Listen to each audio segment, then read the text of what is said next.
Assalamualaikum warahmatullahi wabarakatuh. Sebelumnya, perkenalkan nama saya Putri Sagita Praramadana. Saya angkatan Nasar 38 dengan bimbingan dari Dr. Haji Wartono SEMM MPD. Pada kesempatan kali ini, saya akan mengerjakan tugas pertama dari agenda kedua, yakni dengan judul Aneka. Aneka sendiri merupakan nilai yang harus dimiliki oleh seorang ASN agar dapat menjadi abdi negara yang baik. Aneka merupakan singkatan dari 5 buah kata. Yang pertama, akuntabilitas, yang kedua nasionalisme, yang ketiga etika publik, yang keempat komitmen mutu, dan yang kelima merupakan anti korupsi. Akuntabilitas sendiri merupakan kewajiban pertanggungjawaban yang harus dicapai. Jadi selain menggugurkan kewajiban, ada goals yang ingin dicapai. Ada nilai tambah lainnya yang membuat lebih baik. Goals yang sudah dicapai harus dapat dipertanggungjawabkan. Untuk menjadi PNS yang akuntabel, kita dapat melihat Undang-Undang Nomor 5 Tahun 2014 mengenai asas. Ada 12 asas yang harus diterapkan oleh PNS. Yang pertama, kepastian hukum, yang kedua profesionalitas, yang ketiga proporsionalitas, yang keempat keterpaduan, yang kelima delegasi, yang keenam netralitas, yang ketujuh akuntabilitas, yang kedelapan efektif dan efisien, yang kesembilan keterbukaan, kesepuluh non-diskriminatif, kesebelas persatuan dan kesatuan, dan yang kelima keadilan, yang kedua belas keadilan, mohon maaf. Poin selanjutnya yakni nasionalisme, merupakan pandangan tentang rasa cinta yang wajar terhadap bangsa dan negara, dan sekaligus menghormati bangsa lain. Dalam memiliki nasionalisme yang tinggi, kita tidak boleh menghina negara lain ataupun merendahkan negara lain. Nasionalisme harus berdasarkan Pancasila, baik dari sila pertama hingga sila kelima.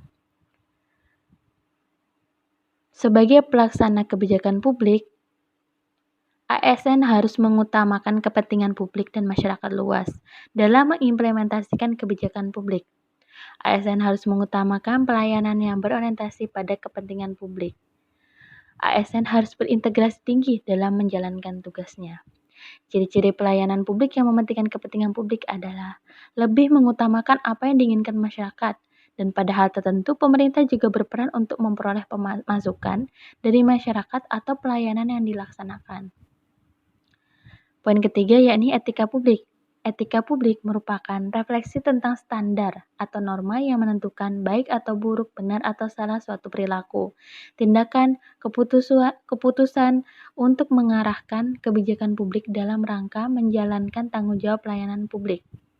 Ada 3 fokus utama dalam pelayanan publik. Yang pertama, pelayanan publik yang berkualitas dan relevan, cepat, tepat, dan mudah. Yang kedua, sisi dimensi reflektif. Etika publik berfungsi sebagai bantuan dalam menimbang pilihan sarana kebijakan publik dan alat evaluasi. Yang ketiga, modalitas etika, menjembatani antara norma, moral, dan tindakan fakta. Poin keempat yakni komitmen mutu, merupakan suatu kualitas pelayanan ASN yang terus diinovasi untuk menjadi lebih baik. 5 pilar manajemen mutu yakni pemimpin, komitmen, organisasi, proses, dan produk. Nilai dasar dari orientasi mutu sendiri yakni ada 6. Pertama, membangun mindset dan komitmen pegawai terhadap budaya mutu. Meningkatkan mutu proses secara berkelanjutan, beradaptasi dengan perubahan, memfokuskan kegiatan pada kepuasan pelanggan baik internal maupun eksternal, membangun kerjasama kolegal antara pegawai yang dilandasi kepercayaan dan kejujuran. Yang keenam, dan yang terakhir, menampilkan kinerja tanpa cacat dan tanpa pemborosan sejak memulai setiap pekerjaan. Poin kelima yakni poin terakhir yakni anti korupsi, merupakan tindakan melawan hukum yang dilakukan oleh pribadi atau kelompok untuk kepentingan pribadi. Nilai dasar dari anti korupsi sendiri ada 9. Jujur, peduli, mandiri, disiplin, tanggung jawab, kerjasama, sederhana, berani, dan adil. Disingkat, judi mandi di beras jagung. Jenis-jenis korupsi ada 7, yaitu korupsi transaktif, ekstraktif, investif, nepotistik, autogenik, suportif, defensif. Baiklah, terima kasih atas perhatiannya. Apabila saya melakukan salah, saya mohon maaf. Wassalamualaikum warahmatullahi wabarakatuh.